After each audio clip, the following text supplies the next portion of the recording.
Back in 1974, 50 years ago, there was no streaming, no cable, no news or sports networks. What there finally was, however, was a third national Canadian broadcast network. Come back to a time when Canada went global, next on Brio TV, the podcast.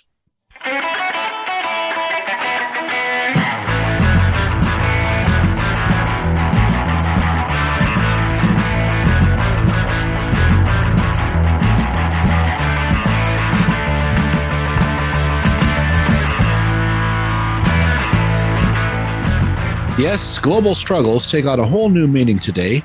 Back in 1974, it was the struggle for this upstart TV network, Global, to survive a few months past its launch. Several owners later, the Corus Entertainment Network is a brand several generations of viewers have grown up with. It is the longtime home of some of TV's longest-lasting hits, including The Young and the Restless and Saturday Night Live. Over the years, it was where Canadians first watched SCTV, as well as 90210, Seinfeld, Cheers, Frasier, The Simpsons, and the series that still is the most watched show in Canada, Survivor. Today, it is home to Big Brother Canada, NCIS, and new imports such as Elsbeth. Troy Reeb is the Executive Vice President, Networks and Content at Global, and he joins me on this podcast to talk about his own rise up the ranks from the news department to the executive suite, as well as some of the highs and lows of surviving in the ever-changing TV business. Here he is, Troy Reeb. We're talking because it's Global's 50th anniversary, and this is an incredible milestone, a golden anniversary in broadcasting. And we spoke earlier, and you mentioned, I think, that you have been part of this Global broadcast network for about half of that time, right? 25 years, since 1999, yeah. That's incredible. And you started in the news department. We were in Ottawa bureau chief, I believe. Actually, the Queen's Park Bureau first, and then on to Ottawa, and then Washington, and then back in an executive job. So that sounds like it was a pretty exciting gig, right? I mean, you were right there on the front lines of politics in a couple of different countries. Yeah, it's there were lots of times when I first moved into management that I really missed kind of the frontline reporting. But now I look back at the difficulties that political reporters face. That they it really is, they're in no man's land and getting shot at by both sides. It's a very, very tough spot to try to be a fair arbiter of the conversation when it's so easy for malevolent actors on the left, on the right, and then sometimes with completely hidden agendas, sometimes from overseas, who are doing everything they can to pick apart truth, pick apart the narrative, and just play to their own bases. It's no kidding. I really admire those journalists who can actually still play to the center and try to build a big tent of to try to create some common ground for people to have a debate from. I don't think Brian Mulroney was still prime minister or much on the scene during your tenure. Did you have any occasion to meet him? And obviously, with his recent passing, have an impression you could share? When I was 19 years old, I remember interviewing him one-on-one because he came to Yorkton, Saskatchewan, and it was during the 1988 election campaign, and his handlers wanted him to do an interview with local media, and I was the local media, working for GX94 Radio in Yorkton, Saskatchewan. I remember some of the Ottawa press gallery actually complained that they weren't weren't even given the opportunity to ask questions. So they complained to his face while they were asking him questions, which was which was interesting. And it is one of those things. I like to think I acquainted myself well as a 19-year-old reporter. It is one of those things to see the political operators always try to ensure that their voice is getting heard, and when they're campaigning in a local market, they're playing to local perspectives. And I admired that about Brian Mulroney. I admire that about there was as much as he had battles with the press, I think he, in the end, and he had some significant battles, including some serious accusations that were leveled against him in a number of journalistic investigations. But I think he always had a healthy respect and understood how you could collaborate with the press to get your message across and do it in a way that wasn't disrespectful and didn't denigrate the very important role that journalists play in society. So I think in the end, he was divisive in some ways, but it was because he tried to do things, and I think he'll be remembered fondly because of that. Yeah, no kidding. Well, thanks for that.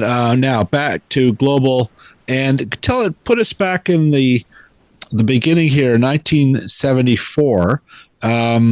Why did Canada need a third broadcast network, do you think? And how did I know it was a bit of a rocky start, but obviously there was a need for another competitor, right?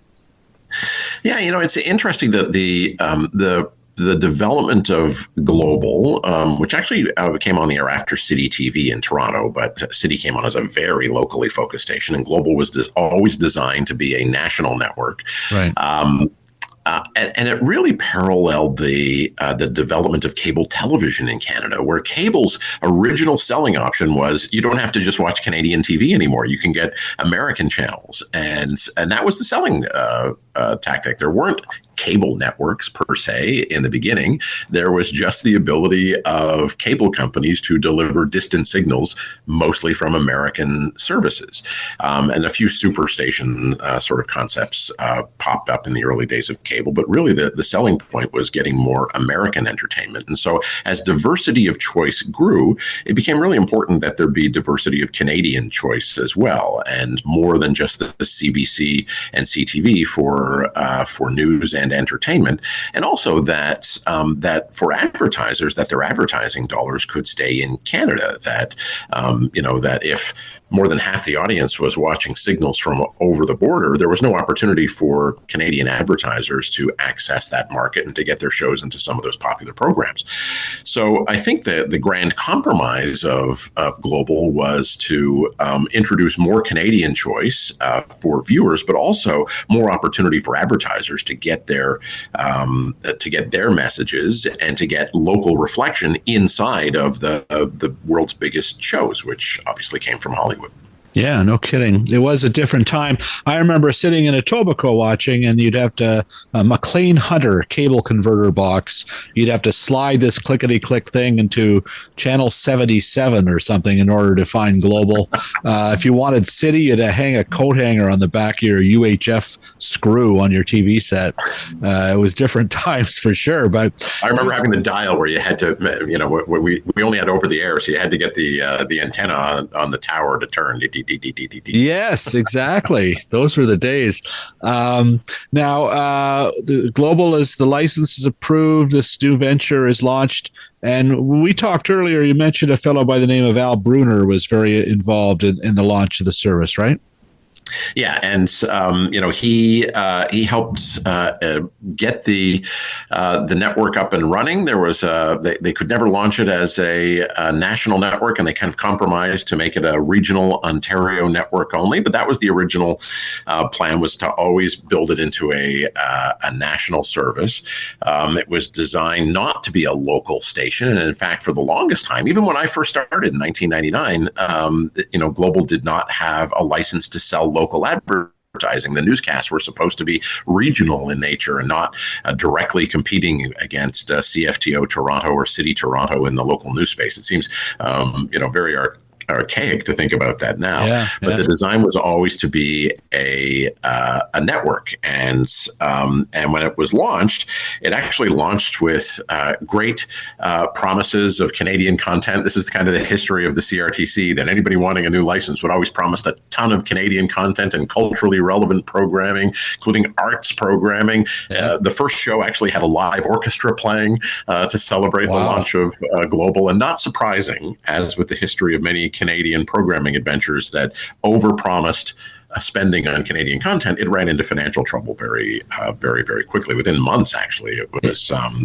was having trouble with its creditors, and that's when the combination of Morton and Asper came in to try to rescue the station, and then pivoted it to a more balanced schedule with Hollywood hits being mixed in. Yeah, the West to the rescue for sure. I mean, from what I understand too, it launched in the sort of the summer and the off season. Everybody's ad budgets were already spent, and also there was an oil crisis. Nobody had money to advertise anyway. So the timing, right, is everything. But as you mentioned, Izzy Asper came along, and then the focus became more on acquisitions, bringing those strong American shows to Canadians, right? Yeah, I think the one thing that they were really focused on is that they knew that given they didn't have local news, that they had to do well when it came to news perspectives and creating a sort of larger tent idea around news. And that's when the two Peters started, Peter Deborah and Peter Truman, as the Ottawa and Toronto-based news anchors. And that's where I think Global made some real inroads. And then at the same time, they knew they had to get audience to their news service, and so they went and got some of the biggest Hollywood hits. And for a while, Global was kind of derisively known as the Love Boat Network because it had such success with Love Boat. But that, as a programmer, that's a compliment. That anybody who saw that, a relatively low-cost show that was going to have big audiences, that's some smart programming. No kidding. We'll be back with Global's top programming executive, Troy Reeb, after this short break.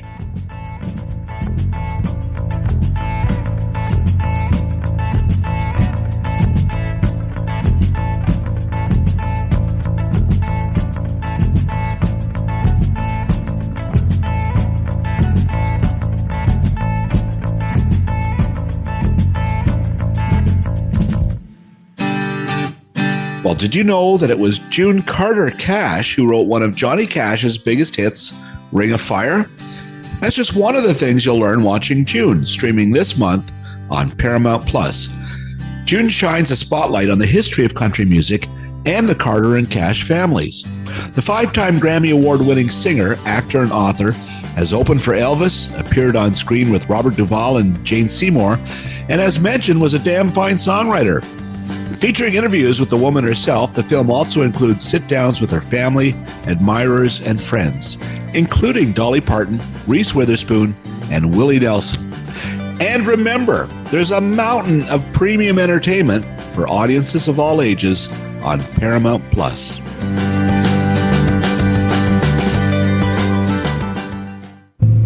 What's new this month on Super Channel? Well, if you're looking for the next big, frothy family drama, check out Prosper, an Aussie-Brit hour-long serial premiering March 24th on Super Channel Fuse. Prosper follows the Quins, the founding family behind one of the fastest-growing megachurches in the world, U-Star, based in Sydney, Australia. Poised on the precipice of a lucrative American expansion, the family, hell-bent on global domination, both work, right? Is about to catapult into a whole new stratosphere of wealth and unchecked power. But behind closed doors, the Quins are a family protecting shameful secrets, all while preaching a message of faith, love, and acceptance for the many thousands of followers. This is a study of a damaged family inextricably bound together while tearing themselves apart. And remember, Super Channel, an all-Canadian service, is available via most cable providers across the country, as well as streaming live and on demand with Amazon Prime Video channels and Apple TV+. You can also check out the new streaming channel Super Channel Plus, available now on the Roku platform in Canada.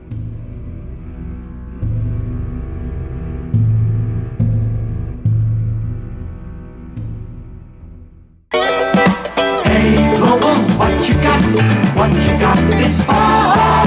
Hey, Global, you got it. Global's got it. And we're back with Global's Troy Reeb.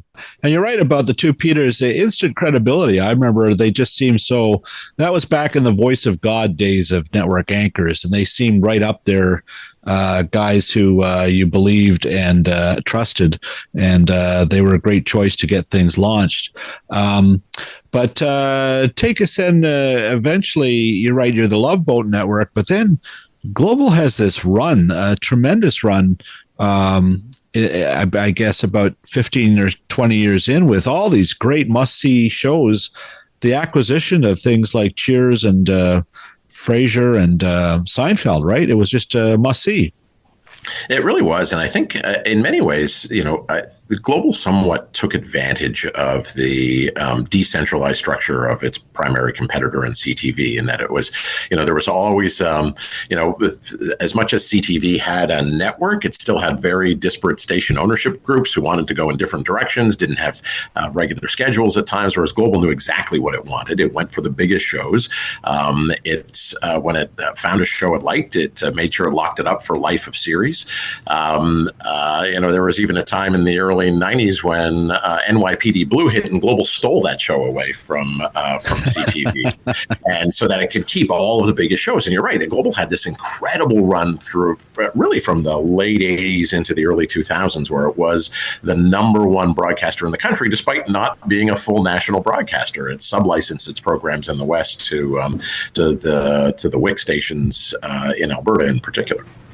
Yeah, that was quite a handicap, and amazing to overcome that with just bigger hit shows. And I think for a while in Newfoundland, there was a station that had half Global, half CTV programming. That station's still there. It still has. If you watch NTV Newfoundland, they still run both the CTV National News and Global National. But we're proud to say they carry our primetime schedule. Well, there you go. They're cherry picking the best. And in just sticking with regions, I don't think people in Ontario understand the tremendous advantage Global enjoys on the West Coast and always has, right? Yeah, well, since the acquisition, the WIC acquisition, which happened in 2001, and that's where I think Izzy Asper's great dream of finally having a true national network from coast to coast was realized with the acquisition of BCTV in Vancouver, 2 and 7 in Calgary, and ITV in Edmonton. And all three of those stations had their own heritage, and they came together under WIC, but all of them were incredibly dominant, continue to be incredibly dominant to this day in the local news market. When people in Vancouver think of television, they just naturally think of what was BCTV and is now Global BC. It's same in Edmonton. It was ITV. I grew up in Edmonton as a teenager, and it was just always the local station, both when it came to news and to local identity. It continues to be incredibly dominant in the ratings to this day. Yeah, it's funny, given the Asper's base of operation, that it was so, I guess that was more Manitoba, but it did seem Alberta was the more independent stations. I wanted to ask about two shows that are just incredible in terms of longevity in Global, and that the dominance in their time slots, too. The Young and the Restless on daytime, of course, and then Saturday Night Live, late night, and that bridges both those shows the entire run of the 50 years we're talking about. So those are pretty important tentpoles, aren't they?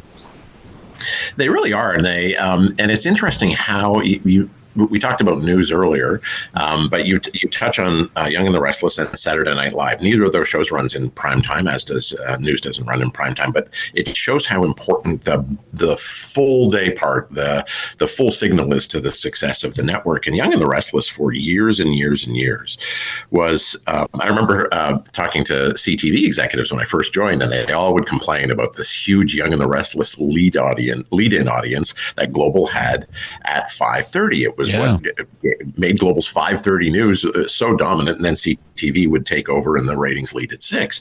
And because there was just this massive lead-in loyal audience, and Young and the Restless continues to have that to this day. The difference is people no longer have to rush home from work to see it, and obviously, unlike 50 years ago, there aren't as many women who are just sitting at home at that time.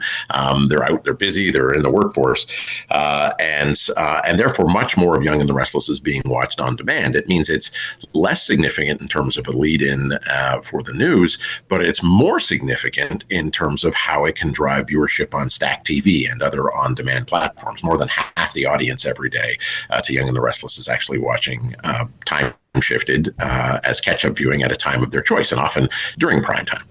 So they made the show a primetime show.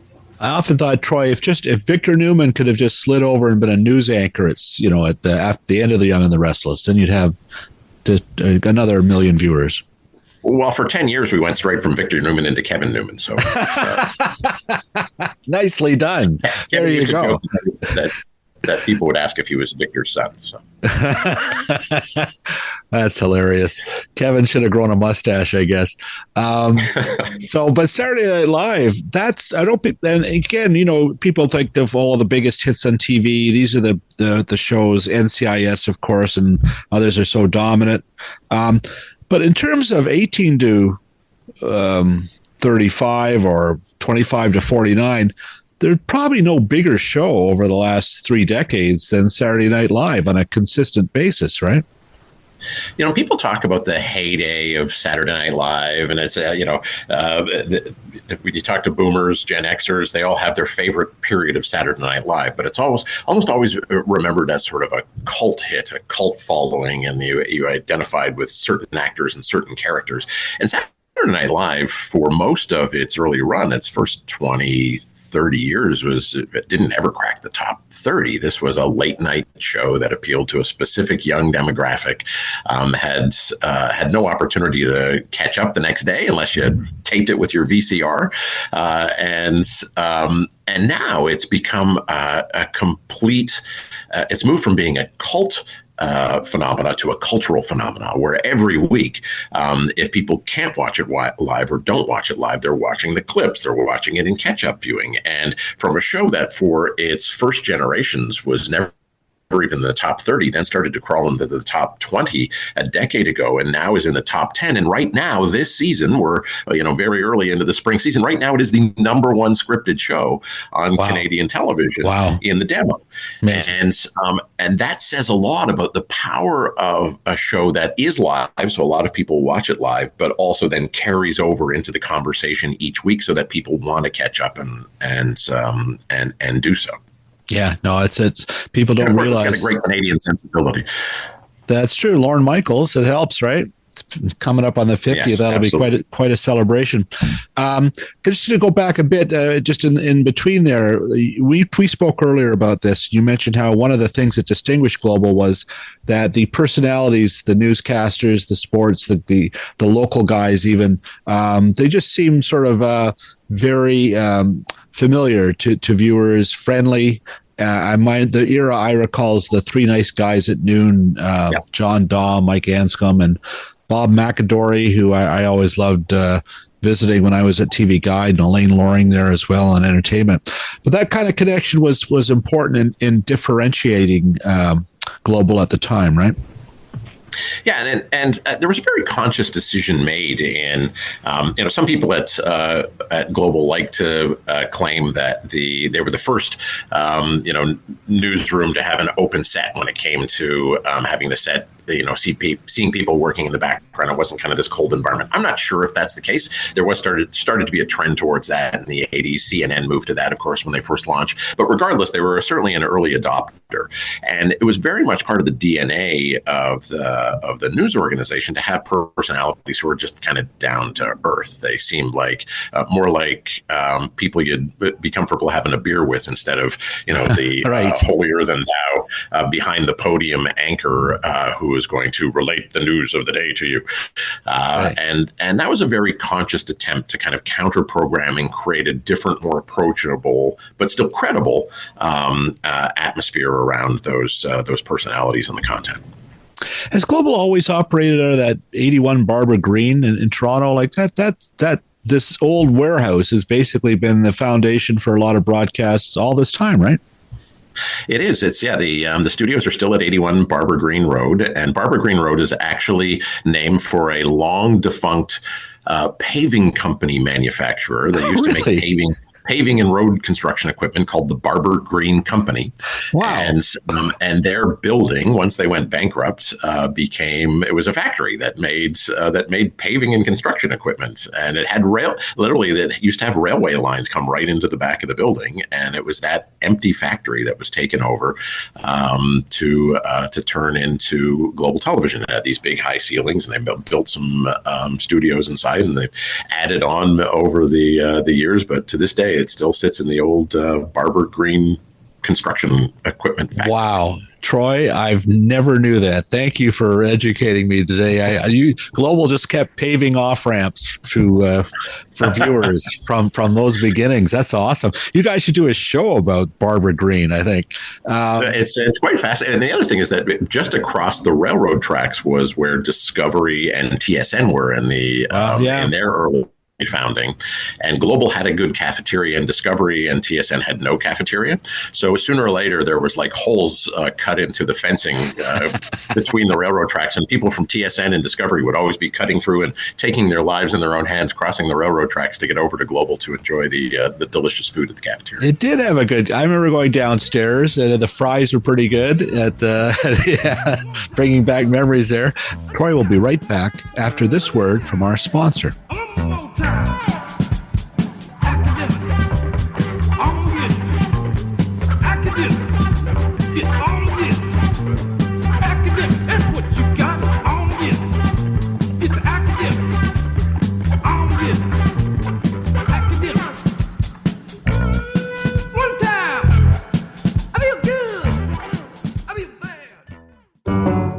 Here we are again with sweet Emily Gagne from Hollywood Sweet. Emily, do you like your new nickname? I love it, Bill. All right, what do you got for us this month on Hollywood Sweet?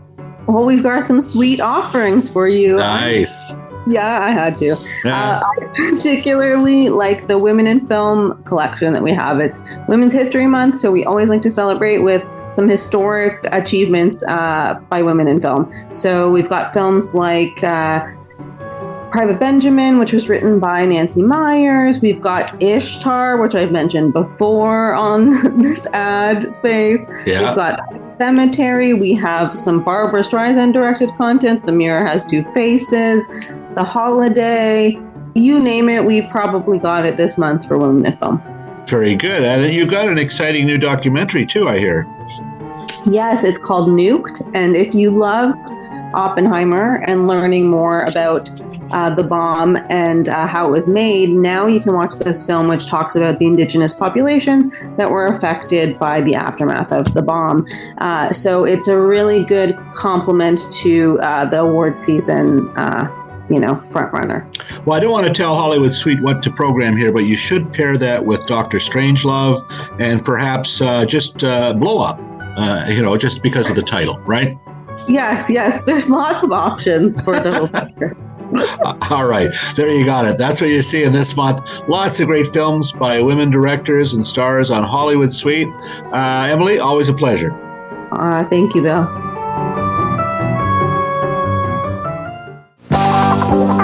Serving Ontario, this is the Global Television Network.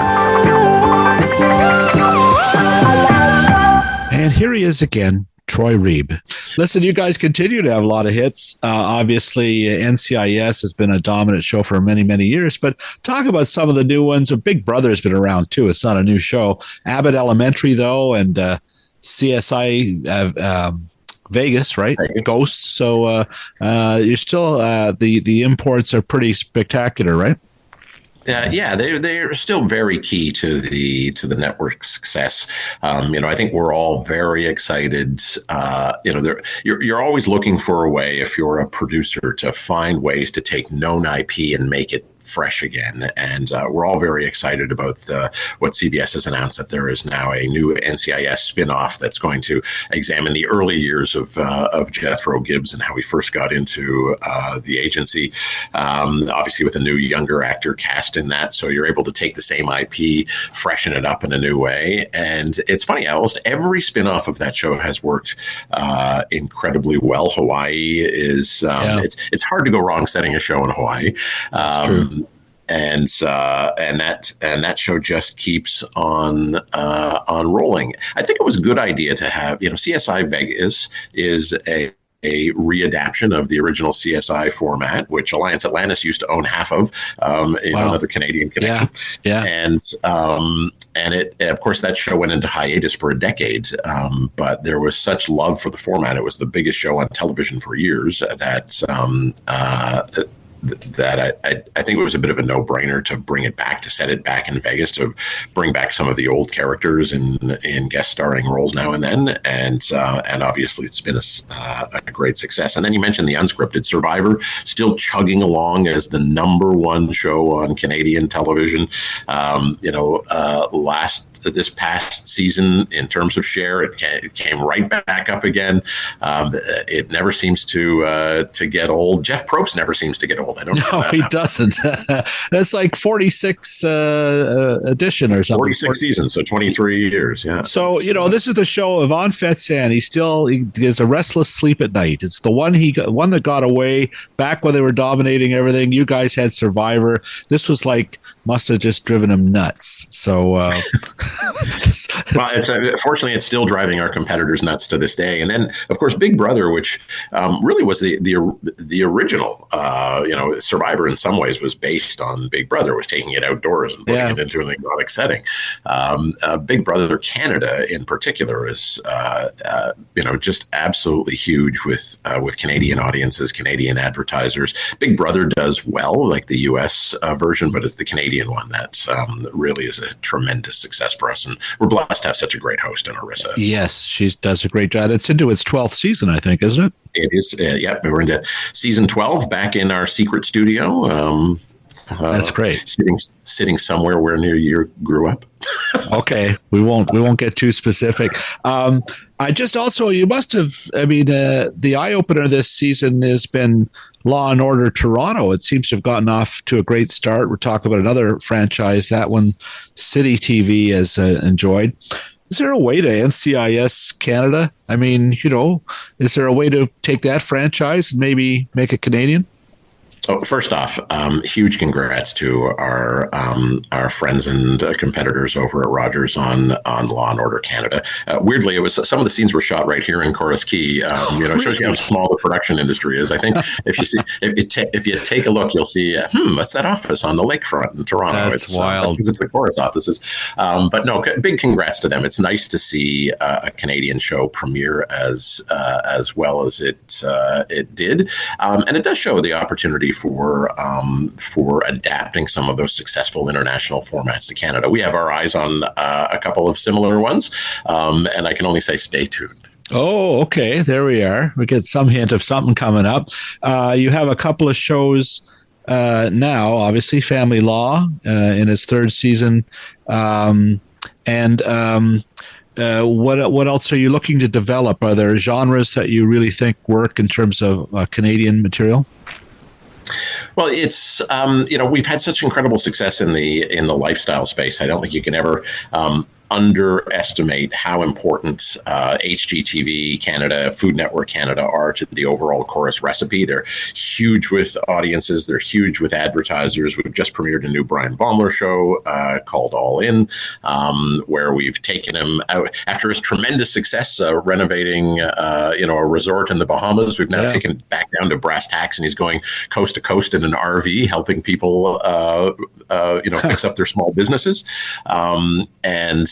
Because one of the things that's so great about our lifestyle talent, like Brian, is how relatable they've always been. So it's nice to see him back with his out of the palm trees and with his boots on and mixing it up with regular Canadians. And I think you'll see some more great stuff coming in that vein. You must be able to get Brian to come over and put in a hot tub or remodel your den. It's funny, he's not. Every time I try to ask him that, it's like, oh, sorry, bad connection. Well, keep trying. That's what I'd be doing. Listen, Troy, congrats on everything. Before I let you go, is there a show on your new schedule? I know you've got Elspeth, I think, a few things that are brand new to your schedule. What's the one you're most excited about right now? I think we're very excited about Elspeth just because it is a quirky character. I give full marks to our partners at CBS Studios for taking a chance on a small but beloved character from The Good Wife and The Good Fight, who's just really unique, and they've now put her in a completely different. She's a lawyer who's able to see angles that other people miss. Now they've taken that same character with all of her humor and put her into a different milieu with the NYPD. So we're looking forward to seeing how that performs. And the one I'm most excited about is the new season of Fire Country. This was a show that has done so well in the U.S. It's shot in Vancouver area. It has a great cast, and nothing's more top of mind for many Canadians right now than the fight against forest fires. Of course, there's lots of other soapy elements as well. This isn't a climate change lecture, this show. This is great entertainment. But we were so happy with how the first season did, and we think this has the potential to be one of the biggest shows on TV. Well, there you go. Check that one out. And I'd be remiss not to ask, too. I mean, we've known for years streaming. Everything's on streaming. You got to be streaming. And yet, the kind of things seem to hit the wall a bit. I know you guys enjoy a lot of audience on digital for a lot of your shows, but were the obituaries for broadcast premature, and do you see the global audience staying on broadcast for longer than maybe we might have thought? I think the obituaries were premature. It doesn't mean that the industry hasn't changed substantially and continues to. Look, people who are tuning in through the old cable box that we talked about earlier, those McLean Hunter boxes are fading, but the appetite for the programming isn't. And one of the most fascinating trends we have seen is a growing number of people, a growing percentage of people are actually watching our shows live. That being part of, there was a time I think we all would have predicted that everything was going to move to you're going to watch your shows on your schedule only. Yeah. But one of the interesting things about social media has been that people don't like spoilers. They want to be part of a shared conversation. They want to be able to see things when they first premiere and not wait, to watch them, 10 in a row all the time. And, when we first launched Stack TV, there was just under 20% of the viewing was to the live linear services. Now 60% of the viewing inside our streaming service, 60% is people who are watching the shows live. So they're actually using a totally new platform, but to experience the content in the way that people did a generation ago, that they're watching the show when it premieres, when it's on.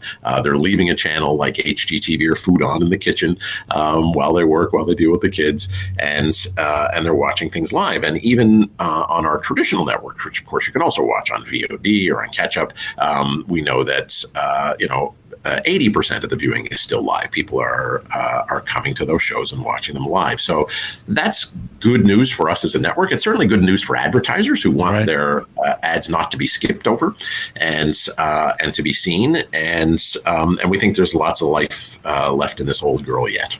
No kidding. And also, Troy, I just think people like schedules, right? And there's something about knowing what time a show is on and getting there, right? It's part of it too, I think. Yeah, and it's it is being there to when everyone else is first experiencing it. Nobody got to see this thing before you did. We all know movies. Movies always have their biggest opening on the night they premiere, and TV shows are no different. There you go. Last question: your favorite all-time TV theme song? Oh gosh, there's.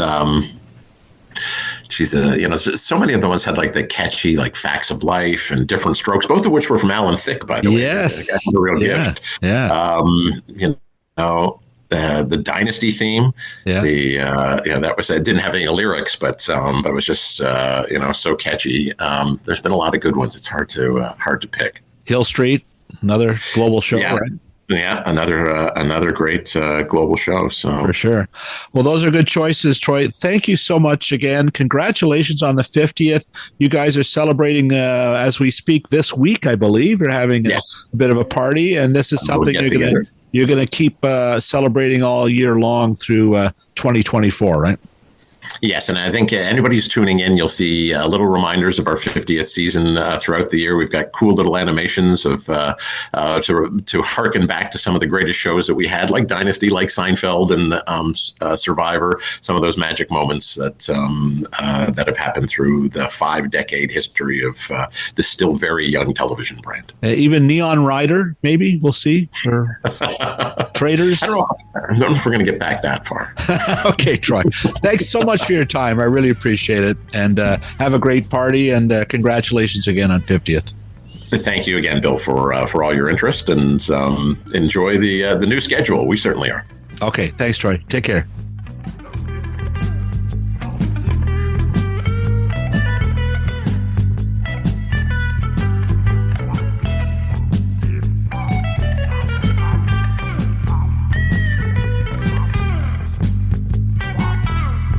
Thanks as always to Phil Hong for producing this podcast, as well as coming in third this season on Global's Big Brother Canada. Thanks as always to BJ Del Conte, Paul Boudra, and the rest of the Crispy Critters, as well as piano man Stephen Dudley for the music shared here at Brio TV. Finally, thanks to you, listener. If you liked what you heard, please spread the word. I'm Bill Brio. Thanks for listening.